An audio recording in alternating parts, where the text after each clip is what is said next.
Bon, je suis avec Jacques David. On est à quelques minutes d'une conférence de presse, la fameuse conférence de presse de la corrida, qui approche à grands pas. Tu es responsable RSE. Ça veut dire quoi RSE? RSE, responsabilité sociétale et environnementale. D'accord. En fait, depuis 2019, sur la corrida, on s'est alerté sur notre impact environnemental, Oui. notre impact sociétal, en disant c'est bien de faire un événement comme ça, mais quel impact on a, quels dégâts on fait on perd sur l'environnement.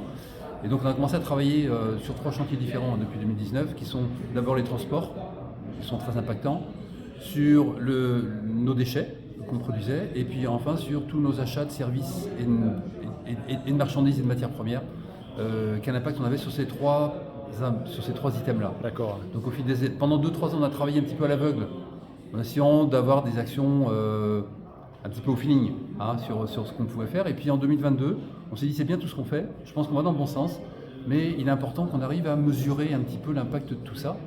Et là, on s'est rapproché de Climat Local, qui est une société coopérative.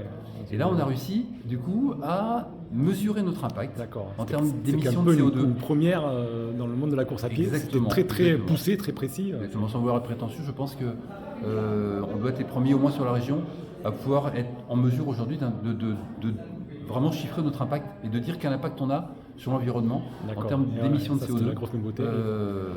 Et donc, poste par poste. D'accord. Et après, dès que tu sais ce chiffre, poste par poste, ça te permet de compenser par rapport à ce qui est... Ouais. Exactement. En fait, alors déjà, le fait de mesurer, c'est comme dans tous les domaines, dès qu'on peut se mesurer, on progresse. C'est clair. Donc, ça veut dire que ça nous a permis, d'une part, entre 2023 et 2024 déjà, de progresser de manière significative en termes d'émissions de CO2, parce qu'on est passé de 67 tonnes à 58 tonnes d'émissions. D'accord. Parce qu'on connaissait là où on produisait du CO2, là où on émettait du CO2. Donc ça, c'est notre première action, de nous améliorer tous les ans. D'accord. Et donc c'est ce qu'on essaie de faire tous les ans. Et deuxième action, c'est de compenser. Exactement. D'accord. C'est un peu à la mode, tu casses, tu payes, et ben, tu pollues, tu répares. D'accord. Ou tu compenses. Et donc du coup, on a, toujours avec Climat Local, on a trouvé des chantiers de plantation de haies champêtres sur Toulouse, intramuros et l'approche périphérie, de manière à venir compenser. C'est vraiment ici, quoi, d'accord. C'est pas du bout du monde. Et donc du coup, on arrive à compenser nos émissions de CO2. En fait, globalement, c'est 1 mètre linéaire planté de haies champêtres, c'est 1 tonne de CO2 compensée. Donc sur 2023, on a participé à la plantation de l'équivalence de 670 mètres linéaires de haies champêtres. Et donc sur l'année 2024, on a encore des chantiers en cours pour compenser donc 580 mètres au moins à minima de CO2. D'accord, moi j'ai une question par curiosité par rapport à ce que tu dis.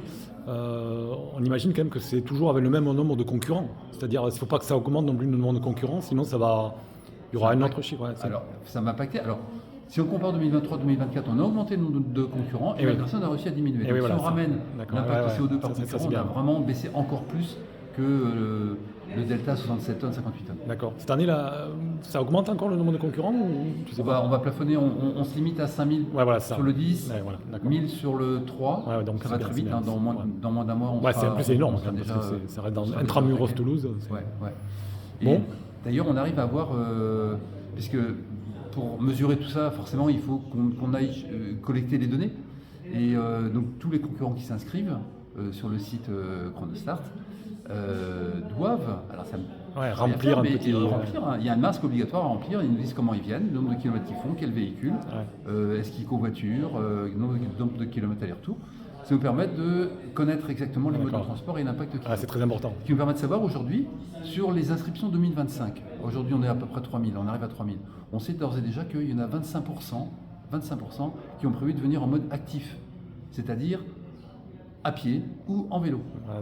Ça, c'est plutôt intéressant. Et on a aujourd'hui que 15% qui ont prévu de venir en voiture. Ça évolue, ça. Donc ça va super bien. C'est bien, ça, parce que c'est un petit effort quand on s'inscrit, mais c'est la base même de l'effort. Exactement.